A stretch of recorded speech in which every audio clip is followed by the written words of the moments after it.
तो कैसे हैं दोस्त लोग, आप मुझे कमेंट में ज़रूर बताइएगा। तो आज हम लोग ग्रामर का चैप्टर 1 पढ़ने वाले हैं, जो बहुत ही मज़ेदार होने वाला है। तो चलिए स्टार्ट करते हैं। An introduction to English grammar and English language. तो हम लोग को किससे इंट्रोड्यूस होना है? इंग्लिश ग्रामर और इंग्लिश लैंग्वेज से। Language is a means of communication, अर्थात भाषा विचारों के आदान प्रदान का एक माध्यम है। भाषा के कारण ही हम दूसरों के विचारों से, उनकी भावनाओं से अवगत होते हैं तथा अपने विचारों और भावनाओं को दूसरों तक पहुंचाते हैं। कहा गया है कि the language is the first, the grammar is second. There is no grammarian और dictionary maker to change the language. माने कोई भी अगर ग्रामर, व्याकरण लिखने वाला और शब्दकोश लिखने वाला लैंग्वेज को चेंज नहीं कर सकता। The educated native speakers are the real authority of the language. जो बहुत ही पढ़े लिखे विदेशी लोग होते हैं वो ही भाषा के असली अधिकारी होते हैं, अर्थात भाषा स्थान और समय के साथ बदलते रहती है। कोई भी ग्रामर लिखने वाला, जानने वाला या डिक्शनरी लिखने वाला भाषा को नहीं बदल सकता। सिर्फ पढ़े लिखे स्वदेशी लोग ही भाषा के वास्तविक और मौलिक अधिकारी हैं। वे जो भी बोलते हैं वही भाषा हो जाती है। लैंग्वेज के कई स्तर होते हैं, जैसे I have seen him standard English, I seen him sub standard English, seen him I non standard English.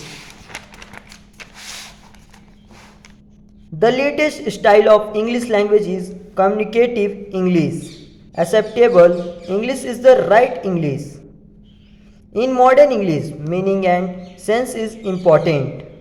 Language कई प्रकार के होते हैं। पहला लोकल लैंग्वेज, स्थानीय भाषा। दूसरा रीजनियल लैंग्वेज, क्षेत्रीय भाषा। तीसरा नेशनल लैंग्वेज, राष्ट्रीय भाषा। चौथा इंटरनेशनल लैंग्वेज, अंतर्राष्ट्रीय भाषा। जो भी भाषा किसी खास स्थान पर बोला जाता है उसे लोकल लैंग्वेज कहा जाता है। लोकल लैंग्वेज सिर्फ उसी लोकेलिटी के लोग बोलते हैं और समझते हैं। दूसरे स्थान के लोग ना तो उसे बोल पाएंगे और ना ही समझ पाएंगे।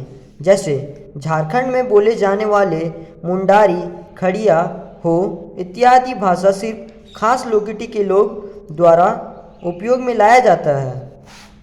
इस प्रकार से लोकल लैंग्वेज से थोड़ा आगे बढ़ने पर किसका स्थान आता है? जिसका रीजनियल लैंग्वेज का स्थान आता है आपका, जिसका एरिया लोकल लैंग्वेज से थोड़ा ज़्यादा होता है। जैसे नागपुरिया, मगही, भोजपुरी, तमिल, तेलुगु, मलयालम, कन्नड़ इत्यादि। फिर जो भाषा पूरे विश्व में बोली जाती है उसे नेशनल लैंग्वेज कहा जाता है। जैसे हिंदी राष्ट्रभाषा है। पुनः जो भाषा पूरे विश्व में बोली जाती है उसे इंटरनेशनल लैंग्वेज कहा जाता है, जैसे इंग्लिश। इसलिए इंग्लिश लैंग्वेज का ज्ञान अति आवश्यक है। English is a natural language, it's an international language. यही कारण है कि प्रारंभ से ही इसकी शिक्षा दीक्षा होनी चाहिए। इंग्लिश लैंग्वेज भी 3 तरह के होते हैं, British English, American English and Indian English. हम लोग जो हैं इंडियन इंग्लिश का प्रयोग करते हैं, जो कि जिसका माध्यम होता है ब्रिटिश इंग्लिश। लैंग्वेज के विषय में यह भी कहा जाता है the mother tongue is a thought but the language is thought.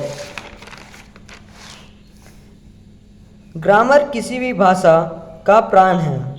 जिस तरीक़ा से हम सांस लेते हैं तब तो ही जिंदा रहते हैं, उसी तरह किसी भी अगर वर्ड को हम बोलते हैं तो उसके लिए ग्रामर बहुत ही ज़रूरी है। शब्दों को शुद्ध व मानक रूप व्याकरण ही प्रदान करता है। Grammar is the mechanic of the language. जैसे खराब बाईसाइकिल को ठीक करने के लिए मैकेनिक की ज़रूरत पड़ती है, ठीक उसी प्रकार लैंग्वेज को चुस्त दुरुस्त और ठीक करने के लिए ग्रामर की ज़रूरत पड़ती है। या यूँ कहें कि grammar is the tools of the language. Grammar एक उपयोगी शास्त्र है जिसकी सहायता से मानव शब्दों एवं शब्दों के शुद्ध प्रयोग की जानकारी प्राप्त करता है। यह भाषा का अंगरक्षक एवं मार्गदर्शक है। जिस प्रकार संसार में कोई भी प्राकृतिक घटना नियम विरुद्ध नहीं होती, उसी प्रकार भाषा भी नियम विरुद्ध नहीं बोली जाती।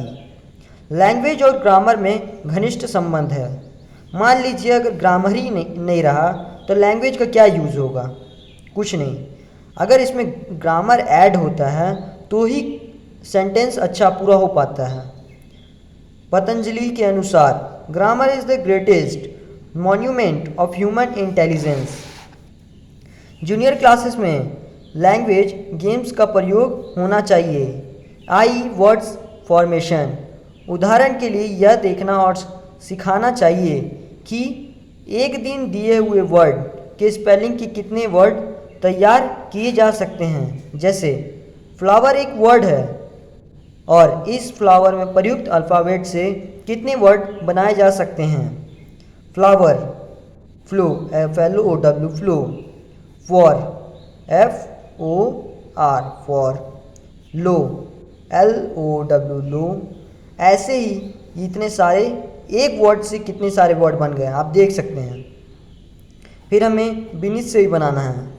ग्रामर पढ़ाने के साथ साथ भरपूर एक्सरसाइज करना चाहिए, क्योंकि what you hear you forget. क्या तुमने सुना क्या तुम भूल गए। What you see you remember. And क्या तुमने देखा और क्या समझा, क्या याद किया। And what you do you understand, और तुम क्या करोगे समझने के लिए। अंत में ग्रामर के विषय में हम यही कहेंगे कि grammar teach us to write and speak correctly. जो ग्रामर है वो हमें बोलने में और लिखने में सहायता प्रदान करता है। Thank you. वीडियो को लाइक एंड शेयर कीजिए।